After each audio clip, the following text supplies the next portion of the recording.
Sir चेहरे पे हाथ आ रहा आपका सर। जितेंद्र जी आपका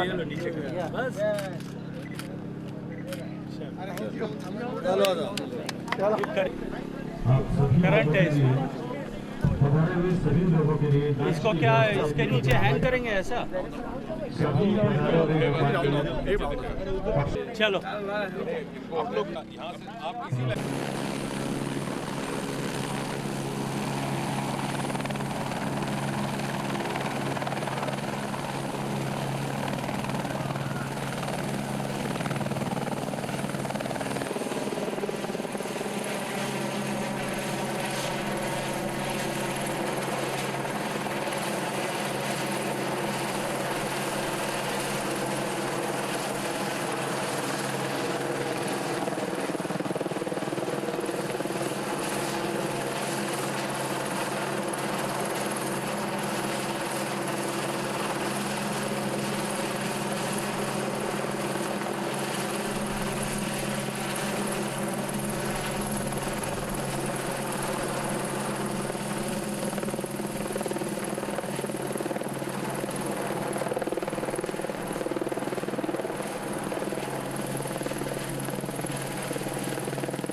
माननीय जल संघ एक चमत्कार की जैसे जोधपुर शहर को एलिवेटेड रोड घोषित है।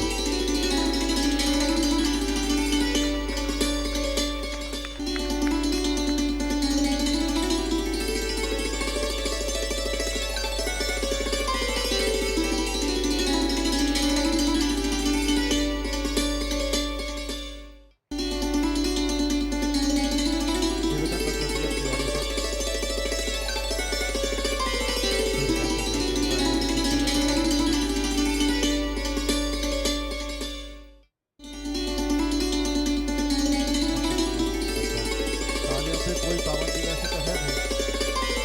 वैसे मिलती जाएगी।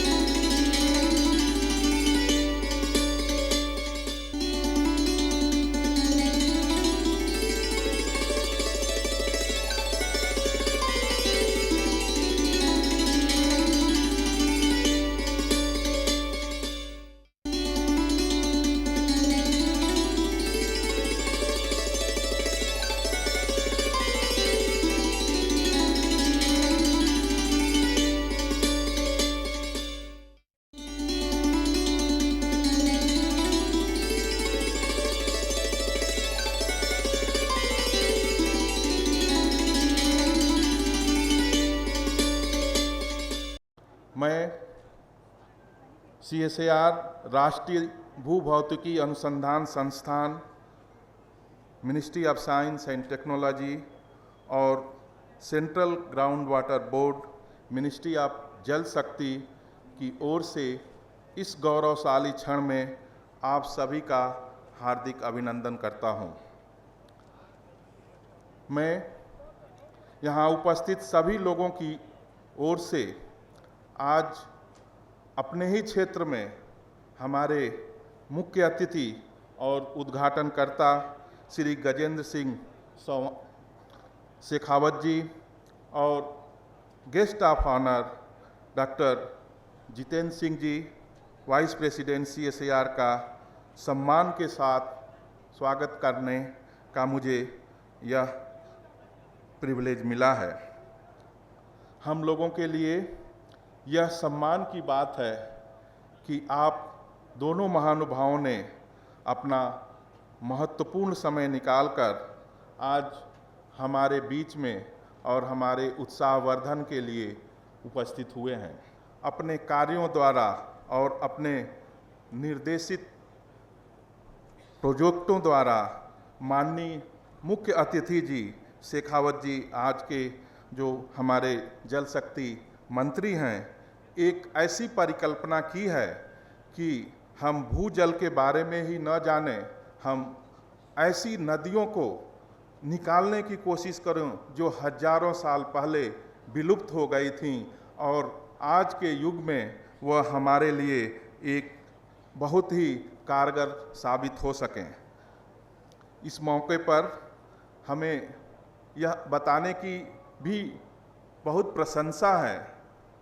कि हम आज की आधुनिक तकनीकी द्वारा,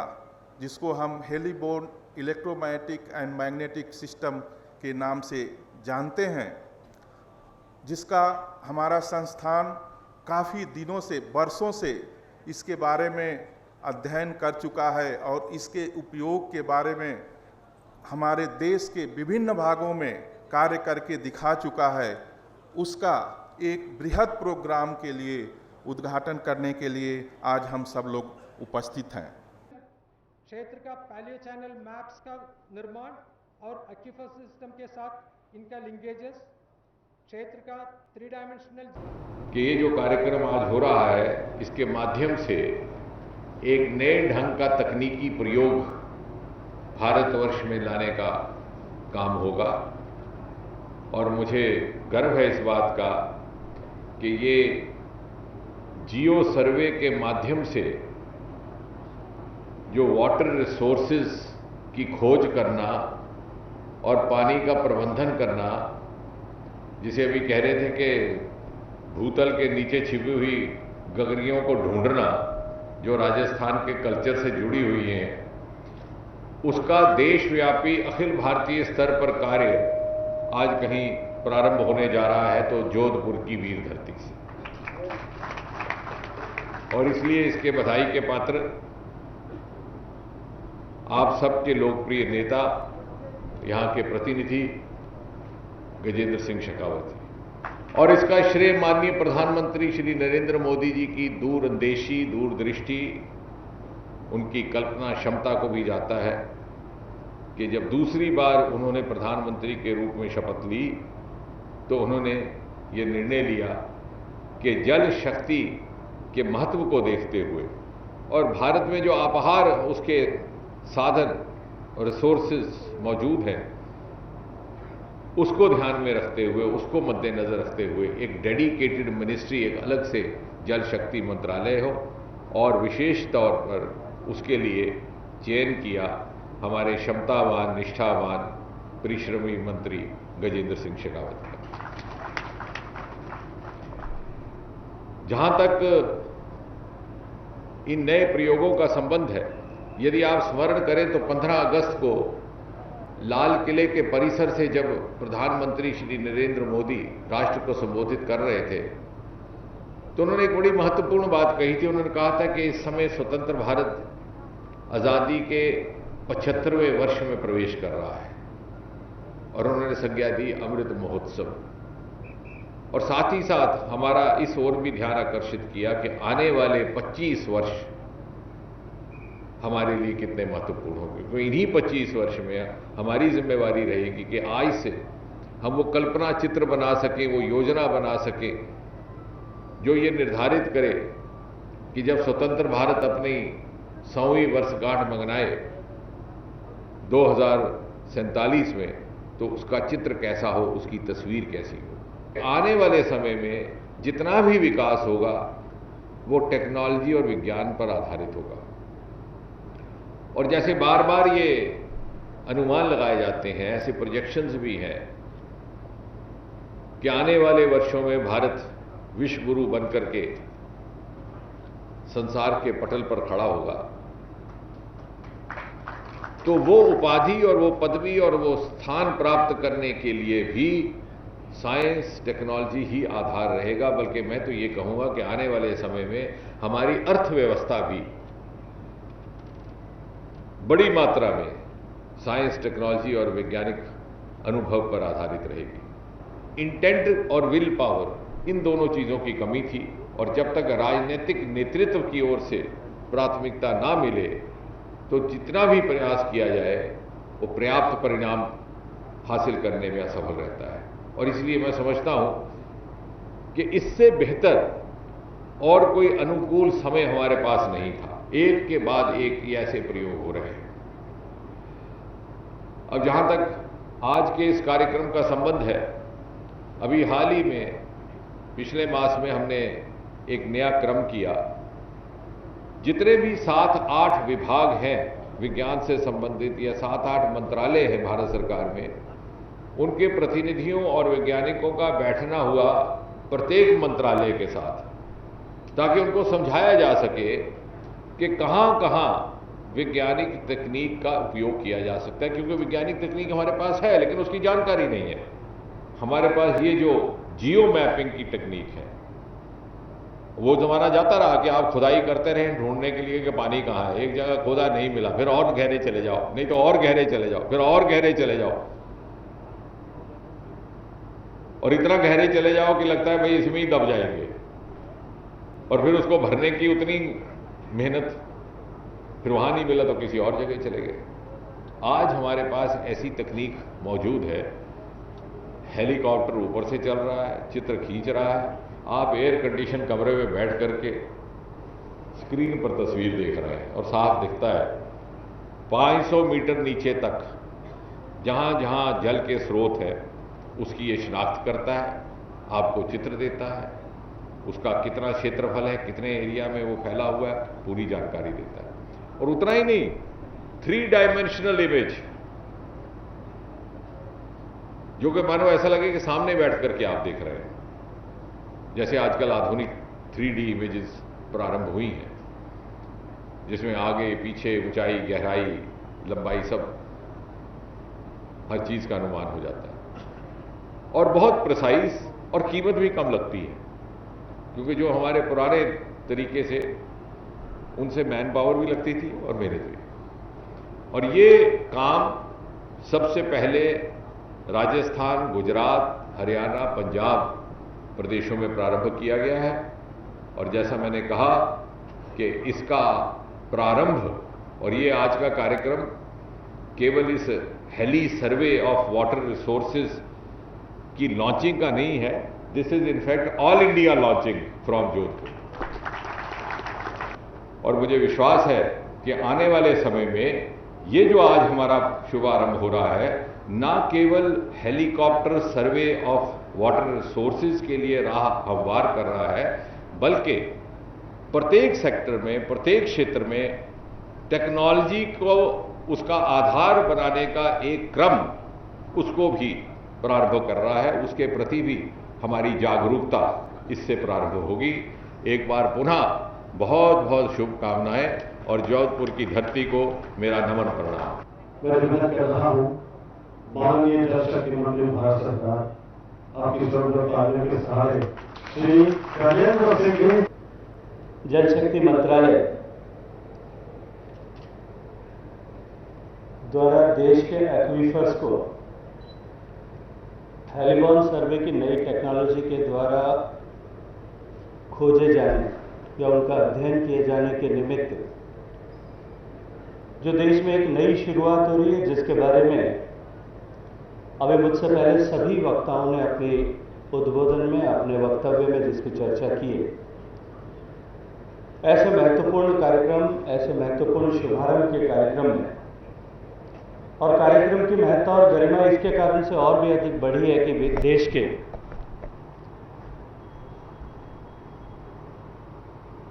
विज्ञान मंत्रालय के साथ सहयोग लेकर के, जैसा अभी आदरणीय डॉक्टर जितेंद्र सिंह जी ने कहा कि माननीय प्रधानमंत्री जी कहते हैं कि हमें विज्ञान का उपयोग सामान्य मानवी के जीवन में परिवर्तन लाने के लिए, सहूलियत लाने के लिए किस तरह से किया जाए, कि देश का सबसे बड़ा रिजर्वायर जो है वो हमारी मदर अर्थ है, हमारी धरती माता है। और हमारे देश में पानी की जो कुल आवश्यकता है, उस आवश्यकता का 65% हिस्सा जो है वो हमें जमीन के से मिलता है, भूगर्भ के जल से मिलता है। ट्यूबवेल टेक्नोलॉजी आने के बाद में जो आज हरित क्रांति का विस्तार हुआ है, जिसके लिए अगर हम हरित क्रांति की बात करते हैं, पंजाब की छवि हमारे सामने आती है, हरियाणा की छवि हमारे साथ में आती है, जो नहरों का विस्तृत नेटवर्क बना, सिंचाई के साधन बने, उसकी छवि हमारे सामने उभरती है। लगातार जिस तरह से हम जमीन में से पानी निकालें, आज हमारा देश दुनिया में सबसे ज्यादा जमीन में से पानी निकालने वाला देश है। दुनिया भर में जितना पानी जमीन में से निकाला जाता है उसका 25% अकेले हम भारत में निकालते हैं। हमारे पीछे जो इस श्रृंखला में दूसरे नंबर पर अमेरिका और चीन है, वो दोनों मिलकर के जितना पानी निकालते हैं उसका 1.5 गुना पानी हम अकेले निकालते हैं। और उसके कारण से हमारे भूगर्भ के जल स्रोत लगातार सिमटते और सिकुड़ते जा रहे हैं, लगातार उनमें कमी आ रही है, लगातार पानी उसके नीचे गिरता जा रहा है। और हम सब गांव के लोग इस बात को जो है, वैज्ञानिकों की आवश्यकता नहीं है, किसी तरह की स्टडी की आवश्यकता नहीं है, हर साल एक डांगड़ो नीचे डालना पड़े, 20 फुट नीचे पाइप डालना पड़े कि नहीं डालना पड़े। आज ये परिस्थिति है कि हमारे जलस्तर, भूगर्भ का जलस्तर लगातार गिरता जाए, और ये हम सब लोगों के लिए भविष्य, एक अंधकारमय भविष्य जो है वो, हम ऐसी चिंता हम सब लोगों के सामने खड़ी करते हैं। और माननीय मोदी जी के नेतृत्व में इस भूगर्भ के जल के पुनर्भरण को प्राथमिकता देकर के काम करना, इस लक्ष्य के साथ में जल शक्ति मंत्रालय लगातार काम कर रहे हैं। बहुत सारे ऐसे मंत्रालय जहां जल के विषय पर अलग अलग दृष्टिकोण से अलग अलग अंग उपांग की चर्चा होती थी, वाटर सेक्टर के अलग अलग विषयों पर जहां चर्चा होती थी, उन सबको एकीकृत करके लगभग 8-9 डिपार्टमेंट्स, डिविजन्स और मिनिस्ट्रीज को एकीकृत करके जब एक मंत्रालय बनाया, और मैंने जब शुरुआत में अपना काम वहां प्रारंभ किया था, तब मैंने सेंट्रल ग्राउंड वाटर बोर्ड, जो वर्षों से जमीन में पानी की खोज के लिए काम कर रहा है, इनका मैंडेट है जमीन में पानी को खोजना, मैंने इनसे कहा था कि अब जमीन में पानी खोज हमने बहुत लिया, अब जमीन में हम पानी वापस कैसे भर सकते हैं, इसके ऊपर हमको प्राथमिकता से काम करना है। माननीय प्रधानमंत्री जी ने एक कार्यक्रम 2019 में एक मार्गदर्शन दिया था कि हम जल शक्ति अभियान चलाएं। देश के 256 जिलों में हमने जब 2019 में कार्यक्रम किया था, तब ये जो ज्यादा वाटर स्ट्रेस डिस्ट्रिक्ट है, जहां ज्यादा चुनौती है, उन सारे जिलों को आइडेंटिफाई करके भारत सरकार के अधिकारियों को भेजा गया। ग्राउंड वाटर रिचार्ज पे किस तरह से काम हो सकता है, लोगों की चेतना किस तरह से बन सकती है, अफॉरेस्टेशन एक्टिविटीज कैसे हो सकती है, ट्रेडिशनल वाटर बॉडीज का रिजुविनेशन और रिस्टोरेशन कैसे हो सकता है, और बरसात के पानी के संरक्षण पर किस तरह से काम किया जा सकता है, इस विषय पर एक चेतना जागृत हो, इस दृष्टिकोण से वो कार्यक्रम किया गया। 2020 का साल, क्योंकि हम सब जानते हैं कोरोना के कारण से चुनौती का साल था, हम सब लोगों के लिए संकट का काल था। अब की बार मैं प्रसन्नता के साथ में कह सकता हूं कि इस बार हमने देश के 700 जिलों में, देश के हर एक जिले में उस कार्यक्रम को किया। और मैं आज प्रसन्नता से यह बात कह सकता हूं कि मार्च में 22 मार्च को माननीय प्रधानमंत्री जी ने श्री गणेश किया था, तब से लेकर के आज तक देश भर में 2 लाख से ज्यादा नए स्ट्रक्चर या ट्रेडिशनल वाटर बॉडीज को केवल वाटर कंजर्वेशन और रिस्टोरेशन के लिए डेवलप किया गया। और उसके ऊपर जो इन एक्टिविटीज पर पिछले इस 22 मार्च से लेकर के जब मैं आज 5 अक्टूबर को आपसे बात कर रहा हूं,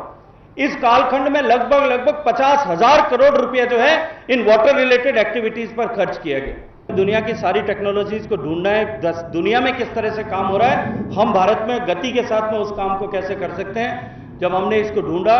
खोजा, हम दुनिया में ढूंढ रहे थे, तब आदरणीय डॉक्टर जितेंद्र सिंह साहब ने अपनी एक टीम को लेकर के एक प्रेजेंटेशन किया कि आपको बाहर जाने की जरूरत नहीं है, जो ऑस्ट्रेलिया और अमेरिका में काम हो रहा है वो हम भारत में करके आपको दे सकते हैं। और उस दिन ये गठजोड़ हुआ, और हमने उस दिन ये तय किया कि हम जमीन के पानी की, जमीन के एक्वीफर्स का सर्वे जो है हेलीबॉर्न टेक्नोलॉजी के माध्यम से करेंगे। ये जो हेलीकॉप्टर आप देख रहे हो, इसके नीचे एक कैमरे लगे होंगे, और ये हेलीकॉप्टर ग्रिड के फॉर्मेशन में उड़ान भरेगा। एक बार जब उड़ान भरेगा तो एक सर्टेन एरिया ऊपर से देख करके लगभग 10-15 किलोमीटर के एरिया, उसके अंदर 500 मीटर तक की गहराई में जमीन के अंदर किस तरह की स्थिति है, उस सब का सर्वे एक बार में हो जाएगा। आपके घर के अंदर क्या स्थिति है उसका सर्वे भी हो जाएगा, मुझे पता लग जाएगा। उसके साथ साथ में जमीन के ऊपर जो स्थितियां हैं उसका भी एक मैपिंग, कंप्लीट मैपिंग एक बार हो जाएगा और वो हमें इस तरह की शक्ति प्रदान करेगा कि जमीन के अंदर कहां फ्रैक्चर्स अवेलेबल हैं, कहां एक्विफर्स हैं, किस तरह से उस जगह तक पानी को सुविधा के साथ में पहुंचाया जा सकता है। हम तालाब खोद दें और नीचे रायलाइट की शीट, जैसे जोधपुर शहर में अगर रायलाइट की शीट होगी तो पानी नीचे जाएगा नहीं, वो हमने एकत्रित पानी किया, उसका कोई उपयोग नहीं होगा, वो बाप बन करके वापस उड़ जाएगा। इसलिए जमीन के अंदर पानी कैसे जा सकता है, कहां किस तरह का स्ट्रक्चर बनाने की आवश्यकता है। वाटरशेड पर पिछले 10 वर्षों में, 20 वर्षों में देश भर में लाखों करोड़ रुपए खर्च हुआ है, लेकिन उनकी प्रोडक्टिविटी नहीं। हम केवल काम करने के लिए काम न करें, हम केवल आंकड़ों के लिए काम न करें, हम केवल धन खर्च करने के लिए काम न करें, हम के लाभ प्राप्त करने के लिए काम करें, हम इंपैक्ट लाने के लिए काम करें। माननीय प्रधानमंत्री जी ने ये विधा हम सबको सिखाई है। लगातार इस बात पर चर्चा करते हैं कि आपने योजना बनाई, योजना को फोकस तरीके से इंप्लीमेंट भी किया, इंप्लीमेंट करके आपने उसको 100% लास्ट माइल तक सैचुरेट भी किया, लेकिन उसका समाज जीवन पर इंपैक्ट क्या हुआ, समाज के अंतिम पंक्ति में खड़े हुए लोग को उसका लाभ क्या हुआ, इसका आकलन भी साथ करना चाहिए। और मैं ये कह सकता हूं कि उसका आकलन यदि करना है तो हमको इस तरह की नई साइंटिफिक टेक्नोलॉजीज के साथ में काम करना पड़ेगा। विज्ञान के माध्यम से हम जीवन में परिवर्तन ला सकते हैं। विज्ञान जो है हमारे जीवन में सहूलियत ला सकता है, उसको ठीक से उपयोग करने की आवश्यकता है। मित्रों, इस जो आज ये कार्यक्रम है, ये कार्यक्रम निश्चित रूप में देश के पानी के इतिहास में स्वर्णाक्षरों से अंकित किया जाएगा। देश में जो भूगर्भ के जल के पुनर्भरण के लिए माननीय मोदी जी के नेतृत्व में हम सब काम कर रहे हैं, उसका जिस दिन इतिहास लिखा जाएगा, जैसा अभी डॉक्टर साहब कह रहे थे कि देश जब प्रगति करता है तब देश में एनर्जी की रिक्वायरमेंट भी उसी तेजी से प्रगति करती है और पानी की रिक्वायरमेंट भी उसी तेजी से प्रगति करती है। तो भारत माननीय मोदी जी के नेतृत्व में जिस रास्ते पर चल पड़ा, 2025 तक हम 5 ट्रिलियन इकोनॉमी का लक्ष्य लेकर के चलें और 2030 तक 10 ट्रिलियन इकोनॉमी का लक्ष्य लेकर के चलें। हालांकि मैं आज जिम्मेदारी से आज एक बात कह सकता हूं कि जिस रास्ते पर हम चलें और जिस तेजी से हम प्रगति कर रहे हैं, ये आंकड़े बहुत छोटे हो जाएंगे, लेकिन उसका रास्ता जल समृद्धि के रास्ते से होकर के जाता है। जब तक जल समृद्धि नहीं होगी, जल सुरक्षा नहीं होगी, जब तक जल की निर्बाध उपलब्धता सुनिश्चित नहीं होगी, तब तक उन लक्ष्य को हम हासिल नहीं कर सकेंगे। ये बड़ी चुनौती हम सबके सामने। सामान्य आदमी के घर में पश्चिमी राजस्थान में वर्षा के जल को संरक्षण का एक रोबस्ट मैकेनिज्म है। हर छत जो है वो अंडरग्राउंड रिजर्वायर से जुड़ी है। छत पे बरसने वाला, आंगन में बरसने वाला हर एक बूंद पानी जो है वो उस बूंद पानी उस टांके में रुकता है और उस पानी को वर्ष भर पीने के पानी और रसोई के उपयोग के लिए उस पानी को लिया जाता है। साल भर पीने का पानी उसी के माध्यम से गांव में लोगों के घर में चलता था। यह अलग बात है कि माननीय मोदी जी ने अब देश के हर एक घर तक पीने का पानी पहुंचाने के लक्ष्य को लेकर के जल जीवन मिशन प्रारंभ किया है। देर से ही सही, लेकिन आहट अब राजस्थान में भी सुनाई देने लगी है। काम राजस्थान में भी होता हुआ हमें दिखाई दे रहा है। पीने के पानी के लक्ष्य को के सुरक्षा को लेकर के माननीय मोदी जी के नेतृत्व में देश भर में काम हो रहा है, लेकिन जल सुरक्षा और जल समृद्धि को लेकर के चारों दिशाओं में एक तरह से, एक गति से जो काम प्रारंभ हुआ है, ये निश्चित रूप से देश को जल समृद्धि की ओर लेकर के जाएगा। लेकिन उसके लिए आवश्यकता है, जो माननीय प्रधानमंत्री जी अनेक बार मन की बात से भी कह चुके हैं, कि हम सब लोग इसको एक जन आंदोलन के रूप में परिवर्तित करें। हम सब लोग अत्यंत सौभाग्यशाली हैं कि आज नरेंद्र मोदी जी के रूप में हमें ऐसा नेतृत्व मिला है जिसकी स्वीकार्यता पूरे विश्व भर में है। और ऐसे समय में हम सब लोगों को काम करने का अवसर मिला है जब देश बदल रहा है। और हम सब और ज्यादा सौभाग्यशाली इसलिए भी हैं कि इस 75वें साल आजादी के अमृत महोत्सव में यह लक्ष्य तय किया गया है कि 25 साल में हम देश को दुनिया के शीर्षस्थ देशों की पंक्ति में ले जाकर के खड़ा करेंगे। हम सब लोगों की भी उतनी बड़ी जिम्मेदारी है। हमने हमेशा अधिकारों की बात की है, अब हम कर्तव्यों के बारे में चिंता करें कि इस 25 साल में देश को उस लक्ष्य तक पहुंचाने के लिए हम सब लोग अपने एक एक क्षण का अधिकतम उपयोग करेंगे। इस लक्ष्य के साथ में हम काम करेंगे, क्योंकि देश को उस लक्ष्य तक पहुंचाना है तो मैंने जैसा कहा कि जल के माध्यम से या जल के मार्ग से उसका रास्ता जाता है। उस मार्ग को पूरा, उस रास्ते को पर चलने के लिए हम सब लोग जल सुरक्षा के लिए भी काम करेंगे। हर एक बूंद पानी को सहेजे हुए पानी का विवेकपूर्ण उपयोग करें। विवेकपूर्ण उपयोग किए हुए पानी को वापस जो है रिसाइकल करके उपयोग करें। कि मैं ये चाहूँगा कि आने वाले वर्ष में कम से कम ये जो हमने जो राजस्थान का पश्चिमी हिस्सा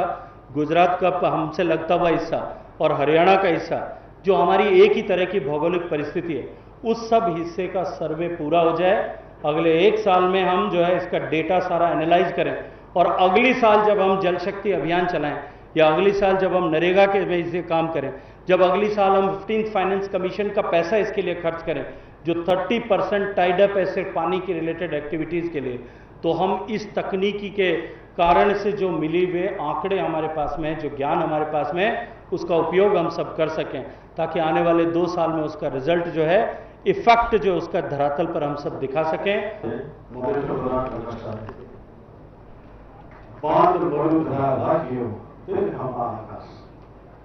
और एक्सेल को दूर चलाने वाले इस तरह के वीर शिरोमणि तुलसीदास राठौर, वीर तिवारी सर आपकी दया में आ जाए, आप आए और पंकज कुमार सर को